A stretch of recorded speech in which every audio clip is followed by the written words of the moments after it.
सरकार आरंभ कले नवा योजना आसतु जानिबा संपूर्ण तथ्य ता पूर्व वीडियो लाइक करी चैनल सब्सक्राइब करी कंटिन्यू को दबे ऑल नोटिफिकेशन ने क्लिक करंतु सादर आगु एवली नवा वीडियो नोटिफिकेशन सर्वप्रथम पाई परिबे। प्रधानमंत्री नरेंद्र मोदी जनसाधारण को 300 यूनिट पर्यंत मागଣା विद्युत लाभ देवा पई पीएम सूर्यघर योजना आरंभ करछंती।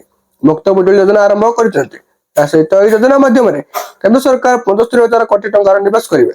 300 यूनिट पर्यंत मागଣା विद्युत योजनार लाभ नेबा पई आपनको 3टी जरूरी काम କରିବାକୁ पड़िबो। यहाँ पर प्रधानमंत्री सूर्यघर योजना अप्लाई କରିବାକୁ पड़िबो। आसनु जानिबा एथिबे आपनको कोन कोन କରିବାକୁ पड़िबो। पीएम मुक्त बिजुली योजना माध्यम रे केंद्र सरकार सब्सिडी मध्ये देबे जहा योजना को आउरी खास करिवो। ए योजना माध्यम रे मिलिबाको थिबा सब्सिडी सीधासलख आपणक बैंक अकाउंट को पठा जिवो। योजना पई अप्लाई करबाको अत्यंत सहज केवल 5 मिनिट रे pmsuryaghar.gov.in ऑफिशियल वेबसाइट को माध्यम रे आवेदन करि परिबे। किंतु या पूर्व आपन किछि काम करबाको पड़िबो। मुक्त बिजुली योजना पाई 130 स्क्वायर फुट एरिया रो एक छत थिबा आवश्यक। फ्लैट किमा भड़ा घर रहउतिले ए सुविधा मिलिबो नै। छत ऊपर सोलर पैनल पाई प्रथमे 47,000 टका खर्च करबाको पड़िबो। या पर एथिने 18,000 टका सब्सिडी सरकार देबे।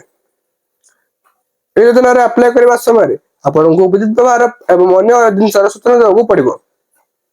ऑफिशियल वेबसाइट रो मुताबिक छत ऊपर सोलर पैनल लगाइबा प्रतिदिन 4.32 डब्ल्यूएच विद्युत उत्पन्न हेबो। जा वार्षिक 1576 केडब्ल्यूएच हेबो। एथिरे कस्टमर को दैनिक 12.96 टका संचय हेबो। से बोले एक वर्ष रे 4730 टका सेविंग हेबो। जदि आपण 700 स्क्वायर फुट रे सोलर लगाउचंती तबे 3 किलोवाट रो पैनल पे आपण को इन्वेस्टमेंट 80,000 टका हेबो एवं एथिरे आपण को मिलुतवा सब्सिडी 36,000 टका हेबो।